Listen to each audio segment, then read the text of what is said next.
Hello friends, பானின் ஸ்டோ serial இனி வரப்போற எபிசோட்ஸ்க்கான review தான் பார்க்க போகிறோம். அடுத்தடுத்து சுவாரஸ்யங்களை தெரிஞ்சுக்கிறதுக்கு இந்த வீடியோவை ஸ்கிப் பண்ணாம கடைசி வரைக்கும் பாருங்க. நம்ம தங்கமயில இருந்துட்டு கோர்ட்ல சரவணன் கிட்ட போயிட்டு, இங்க பாருங்க மாமா, நான் பண்ணதெல்லாம் மிகப்பெரிய தப்பு தான், மன்னிக்க முடியாத தப்பு தான், என்ன மன்னிச்சிருங்க மாமா, ப்ளீஸ் மாமா, என்ன டிவோர்ஸ் மட்டும் பண்ணிடாதீங்க மாமா அப்படின்னு கெஞ்சிக்கிட்டு இருக்கவும், இதை கேட்ட சரவணனுக்கு பயங்கர கோவத்துல, இங்க பாருடி, உன்னை மன்னிச்சிருவன் மட்டும் நீ கனவுல கூட நினைச்சு பார்க்காத, என்ன எவ்வளோ வேணா கஷ்டப்படுத்தி இருந்திருக்கலாம், ஆனா என்னோட குடும்பத்தில் இருக்கிறவங்க உன்னை என்னடி பண்ணாங்க, உன்னை கொடுமைப்படுத்தினாங்களா, என்னோட அம்மா உன்னை பொண்ணு மாதிரி தானே பார்த்துக்கிட்டாங்க, அப்படி இருக்கும்போது என்னோட வீட்டில் இருக்கிறவங்க எல்லாருமே ஜெயில் வரைக்கும் கொண்டு வந்து நிறுத்திட்டு அவங்கள எவ்வளோ எல்லாம் கஷ்டப்படுத்திருக்க, அதை என்னால் மறக்கவே முடியாதுரி, நீ இனிமே என்னோட வீட்டுக்கு கண்டிப்பாக வரவே முடியாது, உன்னை டிவோர்ஸ் பண்ணிட்டு நான் வேற கல்யாணம் பண்ண தாண்டி போகிறேன் அப்படின்னு சொல்கிறாங்க. மாமா, என்ன மாமா சொல்கிறீங்க, நீங்கள் வேற கல்யாணம் பண்ண போகிறீங்களா, வேண்டாம் மாமா, என்னை விட்டுட்டு நீங்கள் வேற யாரும் கல்யாணம் பண்ணக்கூடாது மாமா, நான் பண்ணது தப்பு தான், நான் பண்ண தப்புக்கு நீங்க எனக்கு என்ன வேணாலும் தண்டனை கொடுங்க, ஆனா என்ன டிவோர்ஸ் மட்டும் பண்ணிடாதீங்க மாமா, அது மட்டும் இல்லாம நீங்க இன்னொரு கல்யாணம் பண்ணவே கூடாது அப்படின்னு சொல்லவும், அது யாரு நீ சொல்றது, கண்டிப்பா நான் இன்னொரு கல்யாணம் பண்ண தான் போறேன், அதை நீ பார்க்க தாண்டி போறேன், அடுத்த ஹியரிங்லேயே கண்டிப்பா உனக்கும் எனக்கும் டிவோர்ஸ் ஆக போகுது, அடுத்த நாளே நான் கல்யாணம் பண்ண தாண்டி போறேன், அதை நீ பார்க்க தாண்டி போற அப்படின்னு சொல்லவும், இதை கேட்ட பாக்கியம் இருந்துட்டு, இங்க பாருங்க மாப்பிள்ள, அப்படி ஒண்ணு மட்டும் கண்டிப்பா நடக்கவே நடக்காது, அதை நான் நடக்கவும் விட மாட்டேன், எப்படி நீங்க என் பொண்ணை விட்டுட்டு இன்னொரு பொண்ணை கல்யாணம் பண்ணிப்பீங்க, கண்டிப்பா அது நடக்கவே நடக்காது மாப்பிள்ள அப்படின்னு சொல்லவும், இங்க பாருங்க, என்ன மாப்பிள்ள கீப்பிளன்ற சொல்றது வேலை வச்சுக்காதீங்க, நீங்க யாரோ நான் யாரோ, கோர்ட்டுக்கு வரைக்கும் வந்ததுக்கு அப்புறமும் நீங்க என்ன உறவாடுற வேலை, இந்த மாதிரி உறவாடுற வேலை எல்லாம் வச்சுக்காதீங்க சரிங்களா அப்படின்னு சொல்லவும், அதுக்கப்புறம் கோமதி இருந்துட்டு, டே சரவணா, இவங்க கூட எதுக்காகடா பேசிக்கிட்டு இருக்க, இவங்க கூட பேசினா நம்ம நாள் முழுக்க உட்காந்து இவங்க கூட பேசிக்கிட்டே தான் இருக்கணும், அதனால நம்ம வாடா போகலாம், நமக்கு வேலை இருக்கு, அவங்கள மாதிரி நம்ம வேலை வெட்டி இல்லாமல் இருக்கோம் அப்படின்னு சொல்லிட்டு நம்ம சரவணனை கூட்டிட்டு போகவும், இதை கேட்டு நம்ம பாக்கியத்துக்கு பயங்கரமா கோவம் வந்தாலும் என்ன பண்றது, பொண்ணோட வாழ்க்கையை காப்பாத்தி ஆகணுமே, பொண்ணோட வாழ்க்கையை எப்படியாச்சும் காப்பாத்தி அவளை வாழ வைக்கணுமே அப்படின்றதுக்காக அமைதியை பொறுத்துக்கிட்டு போறாங்க. இங்க பாருடி, உனக்கு நான் என்ன வேணாலாம் கேட்க வேண்டியது இருக்குது பாத்தியா, நான் உன்னோட வாழ்க்கையை எப்படியெல்லாம் வாழ வைக்கணும்னு நினைச்சுக்கிட்டு இருந்தேன், உனக்கு புத்தி இல்லாம இப்படி ஒரு காரியத்தை பண்ணி உன்னோட வாழ்க்கையை அழிச்சுக்கிட்டேடி அப்படின்னு சொல்லவும், இங்க பாருமா, தப்பு மேல தப்பு பண்ணிக்கிட்டே இருக்கிறது ரொம்ப தப்புமா, நான் உண்மையை சொன்னதுதான் தப்புனா பரவாயில்லமா, என்னோட வாழ்க்கை இப்படியே கூட இருக்கட்டும், பொய் சொல்லி ஒரு வாழ்க்கையை வாழணும்னா அந்த வாழ்க்கை எனக்கு தேவையே கிடையாது, நான் இனிமே உங்க வீட்லயும் இருக்கிறதுல நான் எங்கேயாவது போயிடுறேம்மா, போடி போ, உன்னோட புருஷன் வேற ஒருத்தைய கல்யாணம் பண்ணிக்கிறானா, நீ உன்னோட புருஷனை வேற ஒருத்திக்கு விட்டு கொடுத்துட்டு நீ எங்கேயாவது ஊர் மேல போயிடு சரியா அப்படின்னு சொல்லவும், மா என்னம்மா பேசிக்கிட்டு இருக்க, என் புருஷன் என்னை விட்டுட்டு கண்டிப்பா வேற ஒரு கல்யாணம் பண்ண மாட்டாரு, என என்கிட்ட சும்மா அப்படி சொல்லுவாரே தவிர அவரு மனசுல கூட அப்படி ஒரு எண்ணம் வரவே வராது, அப்படிப்பட்டவர் தான் என்னோட புருஷன், திரும்ப திரும்ப என்னோட புருஷனை ஏதாச்சும் சொல்லிக்கிட்டு இருந்தனா அவ்வளவுதான் உனக்கு தெரிஞ்சுக்கோ அப்படின்னு சொல்லவும், இங்க பாருடி, இந்த மாதிரி இந்த வேக்கானம் பேசுற வேலை எல்லாம் என்கிட்ட வச்சுக்காத, உன்னோட புருஷனை பத்தி உனக்கு தெரியும்னா உன் புருஷன் கூட போய் வாழ வேண்டியது தானே, ஏன்டி என் கூட வந்து நீ உக்காந்துக்கிட்டு இருக்க அப்படின்னு சொல்லவும், இங்க பாருமா, நீ போய் சொன்னதுனால தானே நான் உன்கிட்ட வந்து உக்காந்துக்கிட்டு இருக்கேன், இல்லைன்னா நான் ஏமா உன்கிட்ட வரேன், இனிமே அதுதான் உங்க வீட்டுல இருக்க கூடாதுன்னு சொல்லிடு, நான் அப்படியே கிளம்பிடுறேன் அப்படின்னு சொல்லவும், இதுக்கு ஒன்றும் குறைச்சலே கிடையாது, அடுத்த இயரிங்ல நீ உன்னோட மாமியார் வீட்டுக்கு போகணும், இல்லைனா நீ எங்கேயாவது போயிடு, என் வீட்டுக்கு வரவே வராத, அது வரைக்கும் வேணா உனக்கு தண்ட சோறு போடுறேன் அப்படின்னு சொல்லி நம்ம மயில ரொம்பவே கஷ்டப்படுத்திக்கிட்டு இருக்கவும், இன்னொரு பக்கம் பார்த்தீங்கன்னா நம்ம சரவணன் இருந்துட்டு பயங்கரமா யோசிச்சுக்கிட்டே இருக்காங்க, நம்ம அஞ்சலியை கல்யாணம் பண்ணிக்கிட்டா என்ன, அதாவது நானும் அஞ்சலியும் சேர்ந்தா கண்டிப்பா வாழ்க்கையில ரொம்ப சந்தோஷமா இருப்பாங்கன்னு எனக்கு தோணுது அப்படின்னு ரொம்ப யோசிச்சுக்கிட்டே இருக்காங்க. அதுக்கப்புறம் யோசிச்சுக்கிட்டே கடைக்கும் போறாங்க. அதுக்கப்புறம் என்ன, நம்ம அது கோமதி இருந்துட்டு, டே சரவணா, இங்க பாருடா சரவணா, இன்னைக்கு கோர்ட்ல ஏதாவது ஒரு முடிவு தெரிஞ்சிரும்னு நினைச்சா அவங்க அடுத்த மாசம் 14ஆம் தேதி தள்ளி வச்சுட்டாங்களே, இப்ப என்ன சரவணா பண்றது அப்படின்னு சொல்லி கேட்கவும், மா எனக்கே என்ன பண்றதுன்னு தெரியலமா, அடுத்த மாசம் கண்டிப்பா நான் அவகிட்ட இருந்து ஒரு விடுதலை வாங்கியே ஆகணுமா, எப்படா அந்த விடுதலை எனக்கு கிடைக்கணும்னு ரொம்ப நாளா நான் வெயிட் பண்ணிக்கிட்டு இருக்கேம்மா அப்படின்னு சொல்லவும், இங்க பாருடா சரவணா, உன்னோட வாழ்க்கை இப்படி ஆனதுக்கு காரணம் நாங்கள் ஆயிட்டோமே, என்ன மன்னிச்சிருடா சரவணா அப்படின்னு சொல்லவும், இங்க பாருமா, உங்களையும் சேர்த்து தானே அவ ஏமாத்திருக்கா. என்ன மட்டுமா ஏமாத்திருக்கா? என்ன மட்டும் ஏமாத்திருந்தா பரவாயில்ல, உங்களையும் சேர்த்து தானே ஏமாத்திருக்கா, விடுங்கம்மா அப்படின்னு சொல்லவும், அதுக்கப்புறம் நம்ம செந்தில் இருந்துட்டு, மா இன்னும் அவங்க பண்ணதெல்லாம் என்னால மன்னிக்கவே முடியலம்மா. அவங்கெல்லாம் பண்ணதை நினைச்சு நினைச்சு எனக்கு இப்ப வரைக்குமே தூக்கமே வரமாட்டேங்குது. இப்படியெல்லாம் ஆளுங்க உலகத்துல இருப்பாங்களான்னு நினைச்சாவே எனக்கு அவ்வளோ ஆச்சரியமா இருக்குதுமா அப்படின்னு சொல்றாங்க.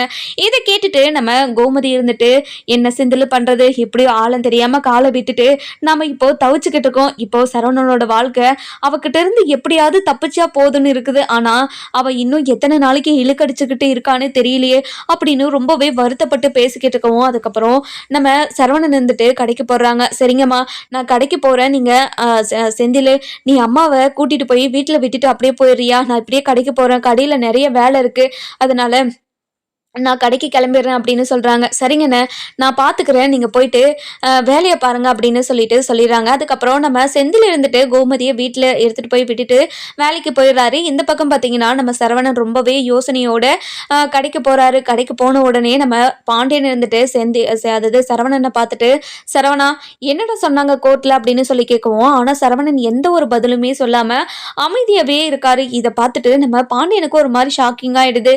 டே சரவணா, உனக்கு என்னடா ஆச்சு, கோர்ட்ல என்னடா சொன்னாங்க அப்படின்னு சொல்லி கேட்டுக்கிட்டே இருக்கவும், அதுக்கப்புறம் நம்ம பாண்டியன் இருந்துட்டு பயங்கர ஷாக்கோட வெளியே எழுந்து வந்து சரவணன் கிட்டே, டே சரவணா அப்படின்னு சொல்லிட்டு தட்டி பேசுறாங்க. டே சரவணா, ஏன்டா நான் பேச்சு கொடுத்தோம் நீ பேசவே மாட்டேங்கிற, என்னடா ஆச்சு, கோர்ட்ல என்னடா சொன்னாங்க அப்படின்னு சொல்லி கேட்கவும், அப்பா ஒன்றும் இல்லப்பா, சும்மா ஒரு யோசனையில வந்தனா, அதுதான் அதனாலதான் உங்ககிட்ட பேச முடியல. அப்பா கோர்ட்ல வந்து அடுத்த மாசம் ஹியரிங் தள்ளி வச்சிருக்காங்கப்பா, 14ஆம் தேதி வர சொல்லியிருக்காங்க. 14ஆம் தேதியாவது ஒரு முடிவு கிடைக்குமான்னு பாக்குறேன்ப்பா அப்படின்னு சொல்லவும், டே சரவணா என்ன மன்னிச்சிருடா, உன்னை கோர்ட்டுக்கும் வீட்டுக்கும் இப்படியே அலைய வச்சுக்கிட்டு இருக்கிறத பார்த்தா எனக்கு ரொம்ப கஷ்டமா இருக்குதுடா. இதெல்லாம் என்னாலதான் நினைச்சாவே எனக்கு அவ்வளோ கஷ்டமா இருக்குது. நான் ஒழுங்கா விசாரிச்சு உனக்கு கல்யாணத்தை பண்ணி வச்சிருக்கணும், ஏதோ அவசரத்துல கல்யாணம் பண்ணி வச்சுட்டணும்னு எனக்கு தோணுதுடா அப்படின்னு சொல்லவும், இங்க பாருங்கப்பா, நீங்க எனக்கு நல்லதுதான் நினைப்பீங்கன்னு எனக்கு தெரியும். நீங்க என்னோட வாழ்க்கை கெட்டு போயிடணும்னு நினைச்சு இந்த வாழ்க்கை எனக்கு அமைச்சு கொடுக்கலையே. நீங்களும் நானும் அவ்வளோ சேர்ந்து ஒன்னா சந்தோஷமா வாழணுன்றதுக்காக தானே இப்படி ஒரு வாழ்க்கையை எனக்கு அமைச்சு கொடுத்தீங்க. ஆனா அவ இப்படியெல்லாம் பண்ணுவான்னு யாருக்குப்பா தெரியும். நீங்க கவலைப்படாதீங்க, விடுங்க அப்படின்னு சொல்லிடுறாங்க. இதெல்லாம் கேட்டுட்டு நம்ம கோமதி இந்த பக்கம் பார்த்தீங்கன்னா ரொம்பவே யோசனையில் இருக்காங்க. சரவணனோட வாழ்க்கையில் சீக்கிரமாக ஒரு பொண்ணை கொண்டு வரணும், சீக்கிரமாக சரவணனுக்கு இன்னொரு கல்யாணத்தை பண்ணி வைக்கணும் அப்படின்னு சொல்லி பேசிக்கிட்டு இருக்காங்க. நம்ம அரசு இருந்துட்டு, இந்த கல்யாணத்துக்கு அண்ணன் ஒத்துப்பாரா, அண்ணன் ஃபஸ்ட்டு இந்த கல்யாணத்துக்கு ஒத்துக்கவே மாட்டாருன்னு தான் நான் நினச்சிக்கிட்டு இருக்கேன். இங்கே பாருடி, அதுக்காக நம்ம சரவணனை அப்படியே விட்டுற முடியுமா? எத்தனை நாளைக்கு சரவணன் அமைதியாக ஒத்தையாக இருக்க முடியும்? சரவணனுக்கும் ஒரு கல்யாணத்தை பண்ணி அவனுக்கும் குழந்தை குட்டுன்னு பார்க்க எனக்கு ஆசையா இருக்காதடி அப்படின்னு சொல்லவும், இதை கேட்டுட்டு, நீ சொல்றதெல்லாம் நல்லதாமா இருக்குது, ஆனா சரவணன் அண்ணன் இது எல்லாத்தையும் ஏத்துக்கணும்ல. அது மட்டும் இல்லாம இந்த வாழ்க்கை தான் பிடிக்காம இப்படி ஆயிடுச்சு, ஆனா அடுத்த வாழ்க்கையாச்சு அண்ணனுக்கு பிடிச்ச மாதிரி ஒரு வாழ்க்கையை அமைச்சு கொடுக்கணும்ல. ஆனா அண்ணன் கல்யாணத்துக்கு ஒத்துக்காதுன்னு நான் நினைச்சுக்கிட்டு இருக்கேன். கண்டிப்பா அண்ணன் ஏதாவது ஒரு கல்யாணம் பண்ணிக்கணுமா, நீங்க தான் ஏதாச்சும் அண்ணன் கிட்ட போய் பேசணும் அப்படின்னு சொல்றாங்க. அதுக்கப்புறம் என்ன, நம்ம கோமதி யோசிக்கிறாங்க, இன்னைக்கே சரவணன் கிட்ட எல்லா விஷயத்தையும் பேசி ஒரு முடிவு பண்ணிடணும் அப்படின்னு யோசிக்கிறாங்க. அதுக்கப்புறம் என்ன, கடையில் எல்லா வேலையும் முடிஞ்சு நைட் ஆகிடுது. நைட் ஆகிட்டதுக்கு அப்புறம் நம்ம சரவணன் கடையை மூடிட்டு சரவணனும் பாண்டியனும் வீட்டுக்கு வராங்க. வீட்டுக்கு வந்த உடனே நம்ம சரவணனை பார்த்த கோமதி இருந்துட்டு, டே சரவணா வாடை சாப்பிடுவேன் அப்படின்னு சொல்லி கேட்கவும், இப்போ தானே வந்தேன், நான் ஃப்ரெஷ் ஆகிட்டு வந்துடுறேம்மா, அப்புறமா சாப்பிட்றேன் அப்படின்னு சொல்கிறாங்க. சரவணா உன்கிட்ட ஒன்று பேசிட்டாடா அப்படின்னு சொல்லி கேட்கவும், என்னம்மா சொல்லுமா அப்படின்னு சொல்லி கேட்கவும், சரவணா இங்கே பாருடா, நான் இதை கேட்குறேனே நீ தப்பா நினச்சிக்காதரா, உன்னோட வாழ்க்கை இப்படியே போயிடுமோன்னு எனக்கு பயமா இருக்குது. டிவோர்ஸ் பண்ணிட்டதுக்கு அப்புறம் நீ என்னடா வாழ்க்கையில பண்ணலான்னு இருக்க அப்படின்னு சொல்லி கேட்கவும், அது தெரியலம்மா, ஆனா அவகிட்ட இருந்து ஒரு விடுதலை வாங்கிட்டா என்னோட வாழ்க்கையே நிம்மதியா இருக்கும்னு எனக்கு தோணுதுமா, அவ்வளோதாம்மா எனக்கு தோணுது அப்படின்னு சொல்லவும், இங்க பாருடா சரவணா, அம்மா உன்கிட்ட ஒன்று கேட்குறேன், நீ தப்பா நினச்சிக்க மாட்டியே, சொல்லுமா என்ன விஷயம் சொல்லுன்னு கேட்கவும், இங்க பாருடா சரவணா, உனக்கு ஒரு வாழ்க்கையை அமைச்சு கொடுக்கணும்னு நினைக்கிறேன்டா, உனக்கு ஒரு கல்யாணத்தை பண்ணி நீ சந்தோஷமா இருக்கிறத என்னோட கண்ணால பார்க்கணும்னு ஆசைப்படுறேன்டா அப்படின்னு சொல்லவும், இங்க பாருமா, எப்படிமா நான் இன்னொரு கல்யாணத்தை பண்ணிக்க சொல்றீங்க, இன்னொரு கல்யாணத்தை பண்ணிக்கிட்டு அவ என்கிட்ட ஏதாவது பொய் சொல்லி மறைச்சு எனக்கு துரோகம் பண்ணி அதில் நான் மனசு உடைஞ்சு எனக்கு திரும்பவும் அந்த வாழ்க்கையை வாழணுன்ற ஆசையே இல்லைம்மா, எனக்கு ரொம்ப ரொம்ப ரொம்ப மனசு உடைஞ்சு போயிட்டம்மா அப்படின்னு சொல்றாங்க. இதெல்லாம் கேட்டுட்டு நம்ம கோமதி அதாவது கோமதி இருந்துட்டு பயங்கரமா வருத்தப்படுறாங்க. "இங்க பாருடா சரவணா, இன்னொரு இன்னொரு கல்யாணம் பண்ணிக்கணும்னு நான் ஆசைப்படுறேன்டா. சீக்கிரமா உன்னோட மனச மாத்திக்கோ சரியா? கண்டிப்பா உனக்கு ஒரு கல்யாணத்த பண்ணியாகணும். உனக்கு புடிச்ச மாரி இருக்கணும். உனக்கு புடிச்ச அதாவது நீ யாராச்சும் லவ் பண்ணி கூட கல்யாணம் பண்ணிக்கோடா சரவணா. ஆனா நீ கல்யாணம் பண்ணிக்கோடா" அப்படின்னு சொல்லிர்றாங்க. அப்பன்னு பார்த்து நம்ம சரவணனுக்கு அஞ்சலி ஞாபகம் வந்துருது. அஞ்சலியும் டிவோர்ஸ் ஆயிடுச்சு. நமக்கும் டிவோர்ஸ் ஆகப்போது. அப்ப 2 பேரும் நம்ம கல்யாணம் பண்ணிக்கலாமா? அது கல்யாணம் பண்ணிக்கிட்டா சந்தோஷமா இருப்போம்ல அப்படின்னு யோசிக்கிறாங்க. அதுக்கப்புறம் என்ன, சரிடா சரவணா நீ போயிட்டு கை கால் மூஞ்சியெல்லாம் கழுவிட்டு வாடா, நம்ம சாப்பிடலாம் அப்படின்னு சொல்லிடுறாங்க. அதுக்கப்புறம் நம்ம சரவணனும் சாப்பிட்றதுக்கு வந்து உட்காராரு. உட்காந்த உடனேயே நம்ம பாண்டியன் இருந்துட்டு, "சரவணா நல்லா சாப்பிட்றான், ஏன்டா இப்படி பாரு எவ்வளோ இளைச்சு போயிட்ட, இங்க பாரு வாழ்க்கையில எவ்வளவோ பிரச்சனை வரும், அது எல்லாத்தையும் சமாளிச்சு நம்ம ஒரு ஆளா வந்து நிக்கணும்டா, அப்பதான் நம்ம வாழ்க்கையில எவ்வளோலாம் பிரச்சனை எப்படி சமாளிக்கணுன்றது தெரியும்டா" அப்படின்னு சொல்லவும், நம்ம சரவணன் இருந்துட்டு, "சரிங்கப்பா, நான் கண்டிப்பா நான் வாழ்க்கையில ஒரு பெரிய மனுஷனா வந்து நிப்பேன். அத பார்த்து நீங்க ரொம்ப சந்தோஷப்படுவீங்கப்பா. நீங்க கவலைப்படாதீங்க" அப்படின்னு சொல்லிட்டு எல்லாருமே உட்காந்து சாப்பிட்டுக்கிட்டு இருக்காங்க. அந்த நேரம் பார்த்து அரசி இருந்துட்டு, "அண்ணே, இங்க பாருங்க அண்ணே, நீங்க இப்படி இருக்கிறத பார்த்தா எனக்கு ரொம்ப கஷ்டமா இருக்குது அண்ணே" அப்படின்னு சொல்லவும், "என்ன அரசிம்மா, நான் சந்தோஷமா தானே இருக்கேன். எனக்கு என்ன, என்ன நினைச்சு நீங்க யாருமே வருத்தப்பட தேவையில்ல. நான் ரொம்ப நல்லா ரொம்ப சந்தோஷமா தான் இருக்கேன். கண்டிப்பா நான் இனிமே எதுக்காகவும் வருத்தப்பட மாட்டேன். நீங்க என்ன நினைச்சு நீங்க கவலைப்பட்டுக்கிட்டு இருக்காதீங்க" அப்படின்னு சொல்லவும், இத கேட்டுட்டு அரசே இருந்துட்டு, "இங்க பாருங்கண்ணே, நீங்க இன்னொரு கல்யாணம் பண்ணிக்கணும்னு நான் தங்கச்சி ரொம்ப ஆசைப்படுறேண்ணே. நான் மட்டும் இல்லண்ணே, இந்த வீட்ல இருக்கிற எல்லாருமே அதுதானே ஆசைப்படுறாங்க. நீங்க கொஞ்சம் யோசிச்சு நல்ல ஒரு முடிவு எடுங்கண்ணே" அப்படின்னு சொல்லவும், "இங்க பாருங்கண்ணே, உங்களை யாருமே அவசரப்படுத்த மாட்டாங்க. ஆனா நீங்க ஒரு கல்யாணம் பண்ணிக்கணும்" அப்படின்னு சொல்லிடுறாங்க. "இங்க பாரும்மா அரசி, இத பத்தி நம்ம இப்போ பேச தேவையில்ல. நம்ம அப்புறமா பேசிக்கலாம். முதல்ல சாப்பிடு அரசி" அப்படின்னு சொல்லிடுறாங்க. அதுக்கப்புறம் என்ன, எல்லாருமே சாப்பிட்டு முடிச்சுட்டு அவங்க பாட்டுக்கு அவங்கவங்க ரூம்ல போயிட்டு படுக்க ஆரம்பிக்கிறாங்க. அந்த நேரம் பார்த்து நம்ம அதாவது கதிரும் ராஜும் வீட்டுக்கு வராங்க. வீட்டுக்கு வந்த உடனே நம்ம கோமதி இருந்துட்டு, அ "என்ன ராஜி, என்ன வர நேரமாயுது? எவ்வளோ நேரம் ஆச்சு பாத்தியா?" இல்ல அத்த, வர வழியில ஒரு பெரிய டிராஃபிக்கா, அதனால தான் அத்த வரதுக்கு கொஞ்சம் லேட் ஆயிடுச்சு. நீங்க சாப்பிட்டீங்களா?" அப்படின்னு சொல்லி கேட்கவும், "நாங்க எல்லாரும் சாப்பிட்டோம். நீங்க வாங்க உங்களுக்கு பரிமாறுறேன்" அப்படின்னு சொல்லி கூப்பிடவும், "இல்ல அத்த, நாங்க வழியிலேயே சாப்பிட்டு வந்துட்டோம். அங்க நெறைய கூட்டமா இருந்துச்சா, ஒரு 2 மணி நேரம் டிராஃபிக்ல நிக்க வச்சுட்டாங்க. பக்கத்திலேயே ஒரு ஹோட்டல் இருந்துச்சு. அந்த ஹோட்டல்ல சாப்பிட்டு தான் வந்தோம் அத்த. நீங்க போய் தூங்குங்க. நம்ம காலையில பேசலாம்" அப்படின்னு சொல்லிடுறாங்க. "சரிடி, நீ போயிட்டு தூங்கு. இப்ப வந்ததுல ரொம்ப டயர்டா இருப்ப. நீ போய் தூங்கு. நம்ம அப்புறமா பேசலாம்" அப்படின்னு சொல்லிட்டு அனுப்பி வச்சுடுறாங்க. அதுக்கப்புறம் என்ன, நம்ம கோமதி இருந்துட்டு பயங்கரமா யோசிச்சுக்கிட்டே இருக்காங்க. என்ன பண்றது? ஏது பண்றது? எதுவுமே தெரியலையே. நம்ம என்ன பண்ணலாம் அப்படின்னு சொல்லிட்டு யோசிச்சுக்கிட்டே இருக்கவும், அதுக்கப்புறம் என்ன, நம்ம கோமதி இருந்துட்டு பயங்கர யோசனையோட படுத்துக்கிட்டே இருக்காங்க. அரசி இருந்துட்டு, "மா தூங்கலையாம்மா? என்னம்மா யோசிச்சுக்கிட்டே இருக்க?" அப்படின்னு சொல்லி கேட்கவும், "இங்க பாருடி, சரவணனோட வாழ்க்கை என்ன ஆகுமோன்னு நெனச்சாவே எனக்கு அவ்ளோ பயமா இருக்குடி. இங்க பாரும்மா, அண்ணா ஒரு நல்ல முடிவா எடுக்கும். நீ முதல்ல படுத்து தூங்கும்மா. இத்தன நாளா அப்பாவோட பிராணத்த பாடிக்கிட்டு இருந்த. இப்போ சரவணன் அண்ணனோடவா? இங்க பாரும்மா, நீ நிம்மதியா தூங்கு. சரவணனோட அண்ணனோட வாழ்க்கை நான் கண்டிப்பா நல்லாருக்கும்" அப்படின்னு சொல்லி பேசிக்கிட்டு இருக்காங்க. இந்த பக்கம் பார்த்தீங்கன்னா, நம்ம சரவணன் இருந்துட்டு வீட்ல இருக்கிற எல்லாருமே நம்ம கல்யாணம் பண்ணிக்கணும்னு ஆசைப்படுறாங்க. நம்ம கல்யாணம் பண்ணிக்கிட்டா கண்டிப்பா வீட்ல இருக்கிறவங்களும் சந்தோஷப்படுவாங்க. என்னோட வாழ்க்கையும் நல்லா இருக்கும்னு எனக்கு தோணுது. அப்போ அஞ்சலிய கல்யாணம் பண்ணிக்கிட்டா கண்டிப்பா நானும் படுவேன். வீட்ல இருக்கிறவங்களும் சந்தோஷமா இருப்பாங்க. அதனால அஞ்சலி கிட்ட பேசி பார்க்கலாமா அப்படின்னு சொல்லிட்டு யோசிக்கிறாங்க. அதுக்கப்புறம் அஞ்சலிக்கும் கால் பண்றாங்க. கால் பண்ண உடனே அஞ்சலி எடுத்துடுறாங்க. எடுத்த உடனே நம்ம அதாவது சரவணன் இருந்துட்டு, "என்ன அஞ்சலி, ஒரே ரிங்ல எடுத்துட்ட?" அப்படின்னு சொல்லி கேட்கவும், "இல்ல அ இல்ல அம் இல்ல சரவணா, நானே உனக்கு கால் பண்ணலான்னு தான் இருந்தேன். ஆனா நைட்ல உனக்கு கால் பண்ணலாமா, வேணாமான்னு யோசிச்சுக்கிட்டே இருந்தேனா, திடீர்னு நீ கால் பண்ணிட்டியா, அதுதான் ரொம்ப சந்தோஷமா எடுத்துட்டேன். எப்படி இருக்க சரவணா? சாப்பிட்டியா?" அப்படின்னு சொல்லி கேட்கவும், "சாப்பிட்டேன் அஞ்சலி. நீ சாப்பிட்டியா?" நான் வீட்ல தான் இருக்கேன். உன்கிட்ட பேசணும் போல இருந்துச்சா, அதனால தான் கால் பண்ணேன். பேசலாம்ல உன் கூட?" அப்படின்னு சொல்லி கேட்கவும், "என்ன சரவணா பேசுற நீ? நீ என் கூட பேசலாம். எப்போ வேணாலும் பேசலாம். எவ்வளோ நேரம் வேணாலும் பேசலாம். உன் கூட பேசிக்கிட்டே கூட நான் இருப்பேன். நாள் முழுக்க உன்கிட்ட பேச சொன்னாலும் நான் பேசிக்கிட்டே இருப்பேன். இத்தனை நாளா பேசுறதுக்கு ஆள் இல்லாம தான் ரொம்ப கஷ்டப்பட்டுக்கிட்டு இருந்தேன். எனக்குன்னு துணைக்கு யாரும் இல்லையே, என் கூட பேச ஆள் இல்லையேன்னு நினச்சி ரொம்ப வருத்தப்பட்டேன். ஆனா இனிமே அதெல்லாம் நான் வருத்தப்படவே மாட்டேன். எனக்கு எல்லாமா நீ இருக்கல்ல, எனக்கு ரொம்ப சந்தோஷமா இருக்குது சரவணா" அப்படின்னு சொல்லவும், இதை கேட்டுட்டு சரவணனுக்கும் லைட்டா சந்தோஷமா தான் இருக்குது. "இங்க பாரு அஞ்சலி, உன்கிட்ட ஒரு முக்கியமான விஷயம் பேசணும் தான் நான் கால் பண்ணேன்" அப்படின்னு சொல்லவும், "சரவணா, என்ன முக்கியமான விஷயம்?" அப்படின்னு சொல்லி கேட்கவும், இல்ல அஞ்சலி. என்னோட வாழ்க்கையில என்னென்ன நடந்துச்சுன்னு உன்கிட்ட எல்லாத்தையும் சொல்லணும்னு ஆசைப்படுறேன். அதனால தான் சொல்லலாமா அப்படின்னு சொல்லி கேட்கவும், "என்ன சரவணா, என்கிட்ட போய் இப்படியெல்லாம் கேட்கலாமா நீ? என்ன நடந்துச்சுன்னு சொல்லு சரவணா" அப்படின்னு சொல்லி கேட்கவும், இங்க பாரு அஞ்சலி, நான் கல்யாணம் பண்ணிக்கும்போது எனக்கு பொண்ணு பார்க்கும்போது பெருசா இன்ட்ரெஸ்ட் எல்லாம் இல்ல.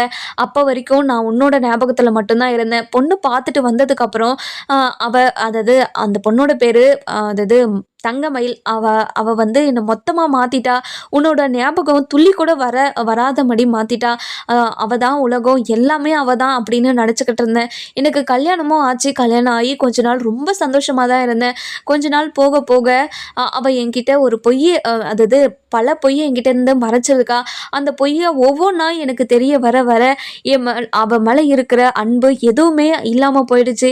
இப்போ எனக்கும் அவளுக்கும் எதுவுமே இல்ல. அவள அவங்க அம்மா வீட்டுக்கு அனுப்பி வச்சுட்டு இருக்கேன். நாங்க டிவோர்ஸ்க்கு அப்ளை பண்ணியிருக்கோம். இன்னும் கொஞ்ச நாள்ல எனக்கு டிவோர்ஸ் கிடைச்சிரும் அப்படின்னு சொல்லவும், "சரவணா, என்ன சரவணா சொல்ற? நீ சொல்றதெல்லாம் கேட்டா எனக்கு ரொம்ப கஷ்டமா இருக்குது. உன்னோட வாழ்க்கையாச்சும் நல்லா சந்தோஷமா இருப்பேன்னு நெனச்சா, நீயும் அதே நிலைமையில தான் இருக்கியா? இங்க பாரு சரவணா, கண்டிப்பா உன்னோட வாழ்க்கை சரியாயிடும். நீ கவலையே படாத. நீ அவங்க கிட்ட பேசி பார்க்கலாம்ல. இங்க பாரு அஞ்சலி, நான் தான் டிவோர்ஸ்க்கே அப்ளை பண்ணேன்.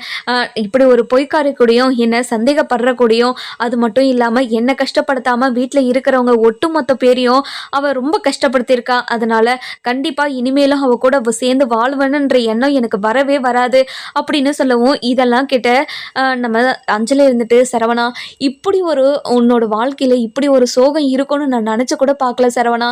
நீ வாழ்க்கையில ரொம்ப சந்தோஷமா இருக்கிற.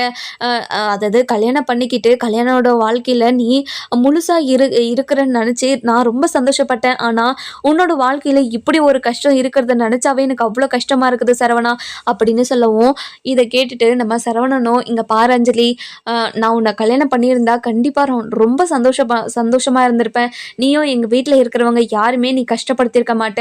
நான் என்னோட வீட்ல இருக்கிறவங்களும் உன்னை கஷ்டப்படுத்தியிருக்க மாட்டாங்க. ஆனா நீ என்னோட கல்யாணம் பண்ணியிருந்தா கண்டிப்பா என்னோட வீட்ல இருக்கிறவங்களுக்கு கொஞ்ச நாள் உன்னை பிடிக்காம தான் இருந்திருக்கும். ஆனா நீ உன்னோட உன்னோட கேரக்டர் அவங்களுக்கு புரிஞ்சிருந்தா கண்டிப்பா உன்னை ஏத்திருந்துப்பாங்க. அ நான் தப்பு பண்ணிட்டேன். அதாவது உன்னை விட்டுட்டு போகாம உன்னவே கல்யாணம் பண்ணியிருந்தா, நான் கண்டிப்பா சந்தோஷமா இருந்திருப்பேன்னு தோணுது. உன்னை ஏமாத்தி விட்டு போனதுனால தானே என்ன ஒருத்தி ஏமாத்திட்டு இப்படி ஒரு துரோகத்தை எனக்கு பண்ணியிருக்கா. அந்த துரோகம் பண்ணா எப்படி வலிக்கும்னு எனக்கு இப்பதான் புரியுது. நான் விட்டுட்டு போனப்பயும் உனக்கு அப்படி வலிச்சிருக்கும்ல. என்னை மன்னிச்சிரு அஞ்சலி அப்படின்னு சொல்லவும், "என்ன சரவணா, அப்ப நடந்ததெல்லாம் இப்ப பேசலாமா? சரி விடு, எல்லாமே சூழ்நிலை தானே, நம்ம என்ன பண்ண முடியும்? நீ என்ன எல்லாம் வேணும்னா பண்ண? உன்னோட அப்பா இந்த கல்யாணத்துக்கு ஒத்துக்கல. உன்னோட அப்பா பேச்சை தான் இப்போ வரைக்கும் கேட்குறேன்னு எனக்கு தெரியுது. அப்படி இருக்கிறப்போ நீ மன்னிப்பெல்லாம் கேட்காத சரவணா. பரவாயில்ல விடு, நம்மளோட வாழ்க்கை இப்படி தான் இருக்கணும்னு நினச்சா வேற என்ன பண்ணுறது சொல்லு" அப்படின்னு சொல்லவும், "அஞ்சலி, நான் உன்கிட்ட ஒன்று கேட்கவா? நம்ம 2 பேரும் கல்யாணம் பண்ணிக்கலாமா?" அப்படின்னு சொல்லி கேட்கவும், இதை கேட்டுட்டு அஞ்சலி வந்துட்டு பயங்கரமாக சந்தோஷப்படுறாங்க. "என்ன சரவணா பேசுகிற நீ? இதெல்லாம் ஒத்து வராது சரவணா" அப்படின்னு சொல்லிட்டு வாய் வார்த்தையா சொன்னாலையும், இதெல்லாம் கேட்டுட்டு நம்ம அஞ்சலிக்கு பயங்கர சந்தோஷமா இருக்குது. "என்ன அஞ்சலி, தெரியாம கேட்டுட்டோனோ, என்ன மன்னிச்சிடு அஞ்சலி. என்னோட மனசுக்கு தோணுனத தான் சொன்னேனே தவிர வேற எதுவும் இல்ல. இங்க பாரு அஞ்சலி, இனிமே இப்படி ஒரு வார்த்தை உன்கிட்ட நான் கேட்கவே மாட்டேன். இங்க பாரு சரவணா, உன்னோட மனசுல இருக்கிறத தானே கேட்டேன். எனக்கே இந்த கல்யாணத்துல சம்மதம் இருந்தாலையும் உன்னோட வீட்ல இருக்கிறவங்க யாருமே என்னை ஏத்துக்கவே மாட்டாங்க. அப்படி இருக்கிறப்ப நான் எப்படி உன்னை கல்யாணம் பண்ணிக்க முடியும்? எனக்கு உன் கூட இருக்கிறதையோ உன் கூட வாழ்றதையோ எனக்கு கிடைச்ச வரம் தான். ஆனா இப்படி இருக்கிறப்போ உன்னோட வீட்ல இருக்கிறவங்கள நினைச்சாதான் எனக்கு ரொம்ப பயமா இருக்குது. ஒரு டிவோர்ஸ் ஆனவளை போய் நீ கல்யாணம் பண்ணிட்டு வந்துட்டியேடான்னு உங்க வீட்ல இருக்கிறவங்க யாராச்சும் கேட்டுட்டாங்கன்னா எனக்கு ரொம்ப கஷ்டமாயிடும் சரவணா. அதனால தான் நான் யோசிக்கிறேனே தவிர வேற எதுவுமே கிடையாது" அப்படின்னு சொல்றாங்க. இதை கேட்டுட்டு நம்ம சரவணனுக்கு ஒரு மாதிரி கஷ்டமாயிடுது. "இங்க பாரு அஞ்சலி, எங்க வீட்ல இருக்கிறவங்களுக்காக தான் நீ யோசிக்கிறேன்னா அதை பத்தி நீங்க யோசிக்கவே யோசிக்காத. இனிமே நான் யாரை பத்தியும் யோசிக்கிறதா இல்ல. என்னோட வாழ்க்கை சந்தோஷமா இருக்குதான்னு மட்டும்தான் நான் யோசிக்கணும்னு நினைக்கிறேன். என்னோட அப்பாக்காவும் அம்மாக்காவும் ஒரு கல்யாணத்தை பண்ணிக்கிட்டு நான் ஒவ்வொரு நாளும் நரக வேதனையை அனுபவிச்சது எனக்கு மட்டும்தான் தெரியும். அந்த வேதனையை என்னால் வாயால் எப்படி சொல்றதுன்னு தெரியல. அவ்வளோ கஷ்டமா இருந்துச்சு தெரியுமா? இப்போ நான் உன்னை கல்யாணம் பண்ணிக்கிட்டேன்னா நான் கண்டிப்பாக சந்தோஷம் இருப்பேன்னு எனக்கு தோணுது. அதனால தான் உன்கிட்ட கேட்டேன், உன்னை கல்யாணம் பண்ணிக்கிட்டான்னு. ஆனால் நீ இப்படி ஒரு பதிலை சொல்லுவேன்னு நான் எதிர்பார்க்கவே இல்லை. நீயும் உனக்கும் உனக்கும் என்னை பிடிச்சிருக்குன்னு எனக்கு தெரியும். ஆனால் கல்யாணம் பண்ணிக்கிறதுக்கு சம்மதிப்பேன்னு நினச்சி கூட பார்க்கல அப்படின்னு சொல்லவும், சரவணா நான் கல்யாணத்துக்கு சம்மதிக்கலாம் இல்லை, உன்னோட வீட்டில் இருக்கிறவங்கலாம் சம்மதிச்சா கண்டிப்பாக நான் உன்னை கல்யாணம் பண்ணிக்கிறேன் அப்படின்னு சொல்கிறாங்க. இங்கே பாரு அஞ்சலி, எனக்கு ரொம்ப சந்தோஷமாக இருக்குது அஞ்சலி. எனக்கு அடுத்த மாதம் 14ஆம் தேதி கண்டிப்பாக எனக்கு டிவோர்ஸ் கிடச்சிடும். அடுத்த நாளே நம்ம கல்யாணம் பண்ணிக்கலாமா? வீட்டில் இருக்கிறவங்க யார்கிட்டையுமே நான் சொல்லலை. நம்ம சொல்லாமே கல்யாணம் பண்ணிக்கிட்டு வீட்டில் இருக்கிறவங்களுக்கு சர்ப்ரைஸ் பண்ணலாம். வீட்டில் இருக்கிறவங்களும் நான் ஏதாச்சும் ஒரு கல்யாணம் பண்ண மாட்டேன்னா தான் அவங்க ஏங்கிக்கிட்டு இருக்காங்க. இன்னொரு வாழ்க்கையில் போயிட்டு அவன் சந்தோஷமாக இருக்க மாட்டானா அப்படின்னு ரொம்பவே வருத்தப்பட்டுக்கிட்டு இருக்காங்க. இப்படி ஒரு கல்யாணத்தை நான் பண்ணிக்கிட்டேன்னு அவங்களுக்கு தெரிஞ்சா அவங்க ரொம்ப சந்தோஷம்தான் படுவாங்களே தவிர கஷ்டம்லாம் படமாட்டாங்க அஞ்சலி. திரும்பவும் நீ எனக்கு கிடைக்கிறதுக்காக தான் இப்படி ஒரு வாழ்க்கை எனக்கு அமைஞ்சிருக்குமோ என்னமோ, நம்ம வாழ்க்கையில ஒன்று சேர்றதுக்காக தான் இது எல்லாமே நடந்துக்கிட்டு இருக்கோ என்னமோ அப்படின்னு சொல்லவும், என்ன சரவணா சொல்ற? நீ சொல்கிறதெல்லாம் கேட்டால் எனக்கு ரொம்ப ரொம்ப ரொம்ப ரொம்ப ஷாக்கிங்காக இருக்குது அப்படின்னு சொல்லவும், இதை கேட்டுட்டு ஆமாம் அஞ்சலி, எனக்கு என்னமோ அப்படி தான் தோணுது அப்படின்னு சொல்கிறாங்க. இதெல்லாம் கேட்டுட்டு நம்ம சரவணனுக்கு ஒரு மாதிரி சந்தோஷமாக இருக்குது. அதுக்கப்புறம் அஞ்சலி இருந்துட்டு சரி சரி சரவணா, இதை பற்றி நான் என்னோட அப்பா அம்மா கிட்ட பேசவா அப்படின்னு சொல்லவும், இங்கே பாரு அஞ்சலி, அவங்க கண்டிப்பாக இதுக்கு ஒத்துப்பாங்கன்னு நினச்சா நீ அவங்க கிட்ட போய் பேசு. அப்படி இல்லையா நம்ம 2 பேரும் ஓடி போய் கூட கல்யாணம் பண்ணிக்கலாம். நம்ம வாழ்க்கை கண்டிப்பாக சந்தோஷமாக இருக்கும். கொஞ்ச நாளில் உங்கள் வீட்டில் இருக்கிறவங்களும் நம்மளை ஏற்றுப்பாங்க. அதுக்கப்புறம் நீயும் நானும் ரொம்ப சந்தோஷமாக இருப்போம்ல. இல்லை வீட்டில் இருக்கிறவங்கெல்லாம் நினச்சி நம்ம இப்போது இந்த கல்யாணத்தை பண்ணிக்கலன்னா கண்டிப்பாக வாழ்க்கை முழுக்க நம்ம கஷ்டப்பட்டுட்டே இருப்போங்களோன்னு எனக்கு தோணுது. அதனால தான் நான் இப்போது இந்த விஷயத்த உங்ககிட்ட சொல்கிறேனே தவிர வேறு எதுக்காகவும் இல்லை அப்படின்னு சொல்லிடுறாங்க. அதுக்கப்புறம் என்ன, நம்ம சரவணனும் அஞ்சலியும் கல்யாணம் பண்ணிக்கலாம் அப்படின்ற ஒரு முடிவுக்கு வந்துடுறாங்க. இந்த பக்கம் பார்த்திங்கன்னா நம்ம சரவணன் இருந்துட்டு அதாவது கோமதி கிட்ட போயிட்டு, அம்மா உங்ககிட்ட ஒரு முக்கியமான விஷயம் பேசலாமாம்மா அப்படின்னு சொல்லவும், இந்த விஷயத்த உங்ககிட்ட பேசுறது கரெக்டாக வருமா இல்லை தப்பாக இருக்குமான்னு எனக்கு ஒன்றுமே புரியலம்மா. ஆனால் என் மனசில் இருக்கிறத சொல்கிறேன். இங்கே பாருமா, நான் ஒரு பொண்ணை லவ் பண்ணிக்கிட்டு இருந்தேன்னு உங்களுக்கு தெரியும் இல்லைம்மா கல்யாணத்துக்கு முன்னாடி. ஆமாடா, சொல்லுடா, அதுக்கு என்னடா இப்போது அப்படின்னு சொல்லி கேட்கவும், இங்கே பாருங்கம்மா, அந்த பொண்ணுக்கும் இப்போது டிவோர்ஸ் ஆகிடுச்சாம்மா அப்படின்னு சொல்லவும், நீ என்னடா சொல்கிற சரவணா, என்ன ஆச்சு அப்படின்னு சொல்லவும், இங்கே பாருமா, மனசில் ஒருத்தனை வச்சுக்கிட்டு இன்னொருத்தனை கூட எப்படிமா சந்தோஷமாக வாழ முடியும்? அது கண்டிப்பாக முடியாதுல்ல. அதனால தான்மா அவங்களுக்கு டிவோர்ஸ் ஆயிடுச்சு அப்படின்னு சொல்கிறாங்க. சரவணா, என்ன சரவணா இப்படி அது இடிய போடுற மாதிரி சொல்றியே? இங்க பாருங்கம்மா, எனக்கு ஒரு ஒரு யோசனை வருதுமா. அந்த யோசனையை உங்ககிட்ட சொன்னால் தப்பாக இருக்குமா எனக்கு தெரியல. ஆனால் உங்ககிட்ட இந்த விஷயத்தை பற்றி பேசணும்னு எனக்கு தோணுது. அவங்களுக்கும் டிவோர்ஸ் ஆயிடுச்சு, எனக்கும் டிவோர்ஸ் ஆகப்படுது. நாங்கள் 2 பேரும் கல்யாணம் பண்ணிக்கிட்டாங்களாமா அப்படின்னு சொல்லி கேட்கவும், டே சரவணா, என்னடா சரவணா பேசுகிற நீ பேசுகிறதெல்லாம் பார்த்தா எனக்கு ரொம்ப ஷாக்கிங்காக இருக்குடா. நீ ஏன் இப்படியெல்லாம் பேசுகிற? நீ கல்யாணம் பண்ணிக்கிட்டா போதும்னு நினச்சிக்கிட்டு இருந்தேடா. ஆனால் உன் மனசுக்கு பிடிச்ச ஒரு பொண்ணவே சொல்கிறேன்னா எனக்கு ரொம்ப சந்தோஷம்தான் அப்படின்னு சொல்லவும், இல்லைம்மா, அந்த பொண்ணுக்கிட்ட நீங்கள் எப்பயாவது நீ 2வது கல்யாணம் தானே பண்ணிக்கிட்டு வந்திருக்கேன்னு அந்த பொண்ணுக்கிட்ட கேட்டுட்டா அந்த பொண்ணு ரொம்ப கஷ்டப்படும்ல. அதனால தாம்மா உங்ககிட்ட ஏற்கனவே அதாவது முன்னெச்சரிக்கையாக உங்ககிட்ட பேசிட்டா. அந்த பொண்ணு நீங்கள் அதாவது கஷ்டப்படுத்த மாட்டீங்களே. கண்டிப்பாக நாங்கள் 2 பேரும் சேர்ந்து வாழ்ந்தா எந்த ஒரு கஷ்டமும் இல்லாமல் மனசுக்கு நிம்மதியாக சந்தோஷமாக வாழ்வோன்னு எனக்கு தோணுதுமா. அதனால தான் இந்த கல்யாணத்தை பண்ணிக்கலாமா அப்படின்னு நான் உங்ககிட்ட கேட்குறேன். இங்கே பாருடா சரவணா, எனக்கு ரொம்ப சந்தோஷம்தான். நீ ஒரு கல்யாணத்தை பண்ணிக்கிட்டா போதும்னு இருந்தேன். இந்த அதாவது கல்யாணமே பண்ணிக்க மாட்டேன், எங்களை எல்லாரையும் கஷ்டப்படுத்திக்கிட்டு இருப்பேன்னு நினச்சிக்கிட்டு இருந்தேன்டா. ஆனால் இப்படி ஒரு கல்யாணத்தை பண்ணிக்கிறதுக்கு நீ சம்மதிப்பேன்னு நினச்சி பார்க்கவே எனக்கு அவ்வளோ சந்தோஷமாக இருக்குதுடா அப்படின்னு சொல்கிறாங்க. இதெல்லாம் கேட்டுட்டு நம்ம சரவணன் இருந்துட்டு, நீ ஒத்துப்பண்ணு, நான் நினச்சி கூட பார்க்கலாமா, எனக்கு ரொம்ப சந்தோஷமாக இருக்குது. அடுத்த மாதம் 14ஆம் தேதி ஹியரிங்கில் கண்டிப்பாக எனக்கு டிவோர்ஸ் கிடச்சிரும். அடுத்த மறுநாளே நான் கல்யாணம் பண்ணிக்கிறதா இருக்காமா அப்படின்னு சொல்லவும், இங்கே பாரடா சரவணா, நீ இன்னைக்கே கல்யாணம் பண்ணிக்கிட்டாலும் எனக்கு பயங்கர சந்தோஷம்தாடா சரவணா அப்படின்னு சொல்லிடுறாங்க. அதுக்கப்புறம் என்ன, 1 மாதம் கழித்து அதுக்கப்புறம் ஹியரிங் அதாவது 14ஆம் தேதி வந்துடுது. வந்த உடனே கோர்ட்டுக்கு போகிறாங்க. கோர்ட்டுக்கு போயிட்டு நம்ம அதாவது கோமதி அதுக்கப்புறம் நம்ம மயில் தங்கமயில் எல்லாமே வந்துடுறாங்க. வந்த உடனே கோர்ட்டில் நடந்த விஷயத்தெல்லாம் பேசிட்டு, எனக்கு டிவோர்ஸ் வேணும், இந்த பக்கம் டிவோர்ஸ் வேணாம் அப்படின்னு சொல்லிடுறாங்க. ஆனால் நம்ம அதாவது யார், நம்ம சரவணனுக்கு அதாவது சரவணனுக்கு டிவோர்ஸ்க்கு கொடுக்கறதா அப்படின்னு சொல்லிடுறாங்க. சொன்ன உடனே நம்ம தங்கமயிலுக்கு பயங்கரமாக ஷாக் ஆகிடுது. அதுக்கப்புறம் என்ன, நம்ம சரவணன் இருந்துட்டு மேடம் ரொம்ப நன்றிங்க மேடம் அப்படின்னு சொல்லிட்டு வெளியே வந்துடுறாங்க. வெளியே வந்த உடனே நம்ம தங்கமயிலுக்கிட்ட, இங்கே பாருடி, நான் நாளைக்கு கல்யாணம் பண்ணிக்க போகிறேன், எனக்கு ரொம்ப சந்தோஷமாக இருக்குது, உங்ககிட்ட இருந்து தப்பிச்சு என் மனசுக்கு பிடிச்ச நான் காதலிச்ச பொண்ணவே கல்யாணம் பண்ணிக்க போகிறேன், எனக்கு ரொம்ப சந்தோஷமாக இருக்குது அப்படின்னு சொல்லவும் நம்ம தங்கமயிலுக்கு பயங்கரமாக ஷாக் ஆகிடுது. மாமா என்ன மாமா சொல்கிறீங்க, நீங்கள் சொல்கிறதெல்லாம் நடக்கவே நடக்காது மாமா, என்னால் அதை நடக்கவும் விட மாட்டேன் அப்படின்னு சொல்கிறாங்க. நம்ம தங்கமயில் இருந்துட்டு அஞ்சலி கிட்டே போயிட்டு பேசணும் அப்படின்னு நினைக்கிறாங்க. அடுத்த நாள் காலையில் கல்யாணத்துக்கு எல்லா ஏற்பாடும் பண்ணிடுறாங்க. அதுக்கப்புறம் நம்ம தங்கமயில் இருந்துட்டு அஞ்சலி கிட்டே போயிட்டு பேசுகிறாங்க. இங்கே பாருங்க அப்படின்னு சொல்லி பேசவும் நம்ம தங்கமயில் பேசுறதுனால நம்ம அஞ்சலியோட மனசு மாறுமா மாறாதுன்னு சொல்லிட்டு நம்ம வர எபிசோடில் பார்க்கலாம். இந்த வீடியோ உங்களுக்கு பிடிச்சிருந்தா லைக் பண்ணுங்கள், சப்ஸ்கிரைப் பண்ணுங்கள், மறக்காம